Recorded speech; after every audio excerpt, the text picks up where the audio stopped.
Welcome to HDTV. You're now rocking with your boy. Man, a sad day.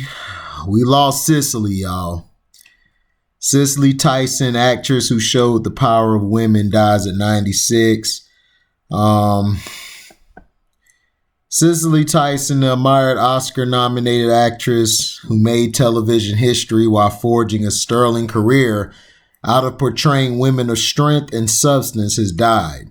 The Associated Press reports she was 96. Tyson, saluted with an honorary Academy Award at the Governor's Awards in November 2018, became the first Black American to win a lead actress Emmy Award when she was recognized for her astonishing performance as a woman who ages from 23 to 110.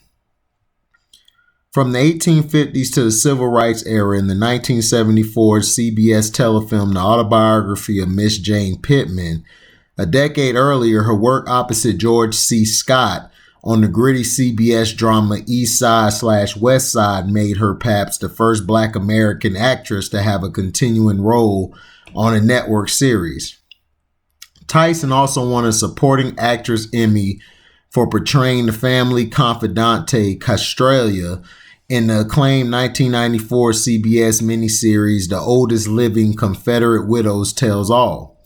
And her career saw her bring distinction to the legacy of several real-life American heroines: Coretta Scott King in the 1978 miniseries King, educator Marva Collins in the 1981 telefilm The Marva Collins Story, and Harriet Tubman in the 1978 series A Woman Called Moses.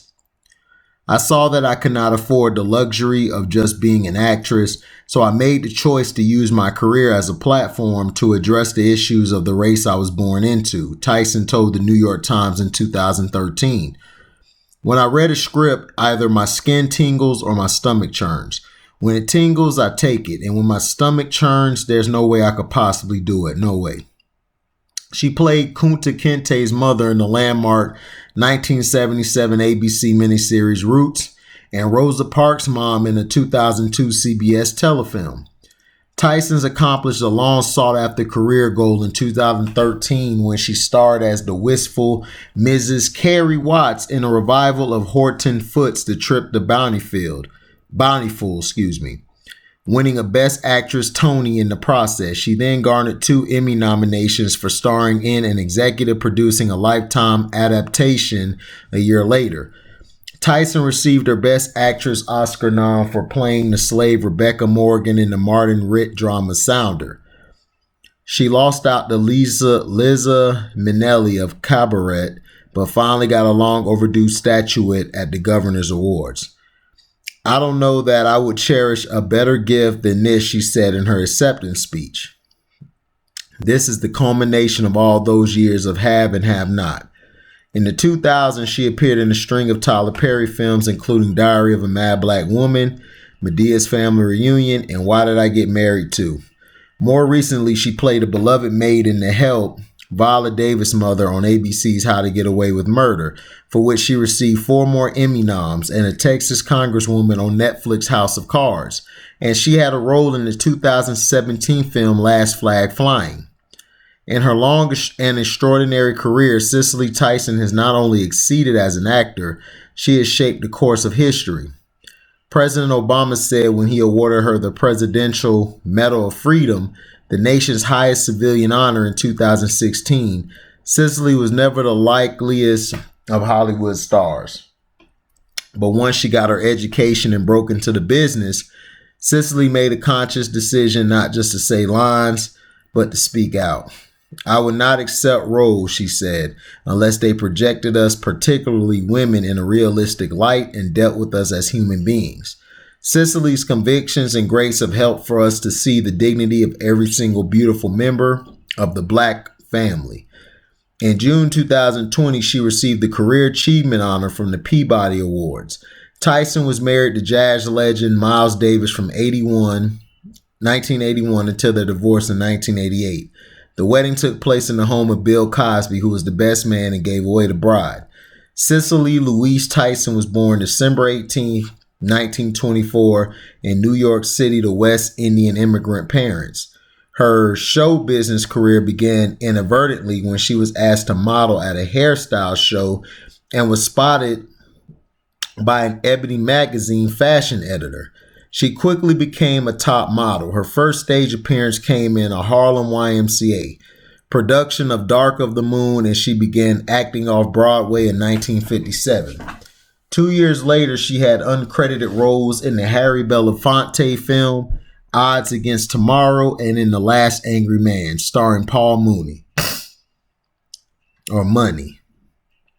Her performance in a 1961 production of John Genet's The Blacks, a clown show, gained the attention of Scott, who suggested that she play his secretary, Jane Foster, on the 1963-64 series East Side/West Side. Tyson said her path to stardom at first was met with resistance by her religious family.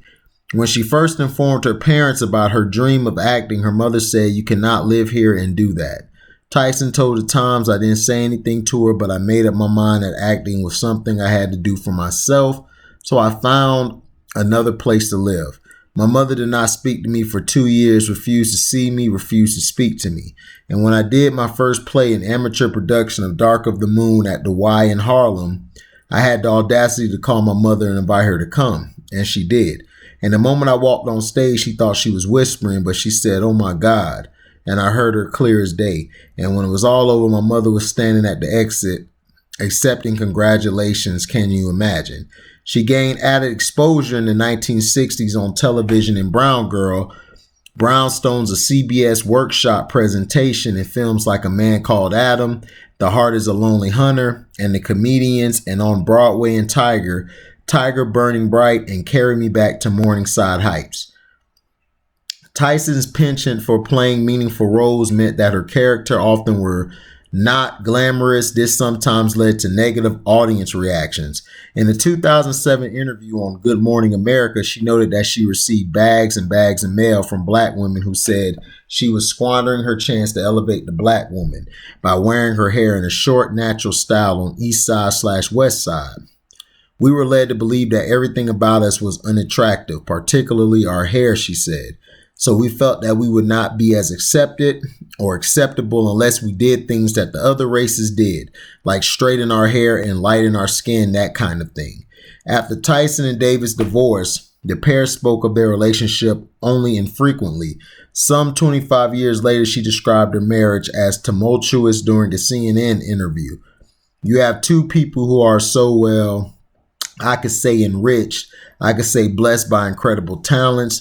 I thought he was, he thought I was, and what it takes to live from day to day with that," she said.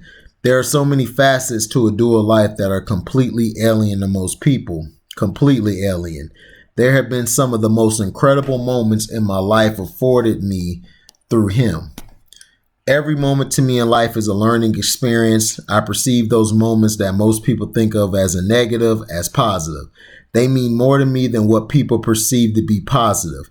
Because once I have experienced that and lived through it and reached another level of understanding of human beings, then I am the better for that experience." Her road to Bountiful took 26 years to complete. She told The Hollywood Reporter Scott Feinberg, "In 1985, I was wandering around Hollywood and saw Geraldine Page's name on the marquee. I absolutely adored her, but I had no idea what the trip to Bountiful was about. I had never read it. I hadn't seen it on television. I just was not familiar with it. So I just went into the theater to see her. And I walked out, got in my car, drove right to my agent's office and said to him, 'You get me my trip to Bountiful and I will retire.' In 2011, I'm sitting in my house. The phone rings. It's my assistant, and she says, 'Van is looking for you.' Van Ramsey is a costume designer whom I have worked with a number of times. He was looking for me because he had a friend who wanted to meet with me and talk about a possible project, and we met. She said to me, 'My father has such tremendous respect for you. I want to do one of his plays. I'd love to do it with a black cast, and if you say no to the lead, which is what I want you to play, I won't do it.' So I said to her, 'Who is your father?' She said, 'Horton Foote,' and I fell off the chair. When I could recover, I said, 'And the play is what?' She said, 'The Trip to Bountiful.' Is that something? It was 26 years later. Tyson was active in numerous community and charitable activities.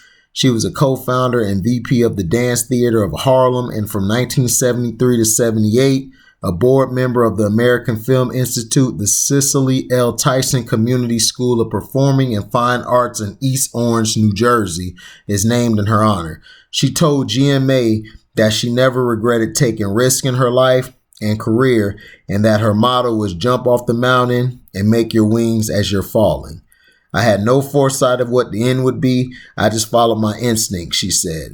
I referred to it as a divine guidance. I came to realize if and when I didn't, I always got myself in trouble. Always. Life is about taking chances. Life is about finding your own path. Man, this is a sad day. Very sad day. It's just been starting off bad this year. All I can say is, man, Cicely, every role she played in, she gathered attention. And the one thing I loved about her is how she played her role. It was so magnificent. It was so elegant. Out of all the people and movies I've seen her in, she just was strong. I remember in Hoodlum, because Hoodlum's one of my favorite movies, if not my favorite. She was strong in that.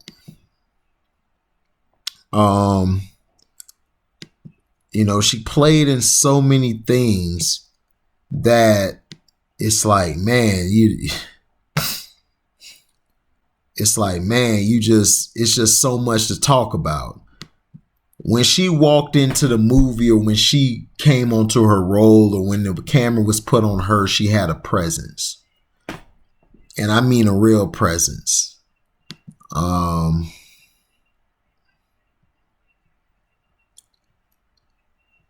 She played in a lot of movies, man, over the years, and TV shows and things of that nature. And she was heartwarming. Like, she really reminded you of your mom, or if you were older and she was older in movies, you thought she was your grandma. So it's just sad today. And I feel people ought to take this time to honor Cicely Tyson, because she really, really played some great roles. She was tough. She did things and did characters that had you like, wow, like just memorized. And I just wanted to make this because my mom, she's a huge Cicely Tyson fan. So I grew up watching Cicely. Cicely was very smart, very and well-spoken. She had that voice. When she spoke, it just stopped everything. You just stopped there and wanted to listen, because her voice was so transparent. It was different from everybody else. It wasn't the same. So I didn't want to make this long. I just want to say rest in paradise. I don't say rest in peace. I just say rest in paradise, because now you're going to a better place than where you were at.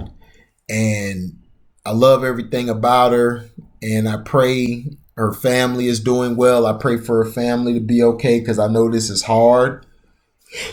But Cicely, you are appreciated, and we love you, and we will forever remember you. And thank you for everything you've given us: movies, shows, interviews, and uplifting not only Black women, but just Black people, period. You did a lot for us, and it'll take us a long time to pay you back. Thank you all for listening, and we're out. Deezy.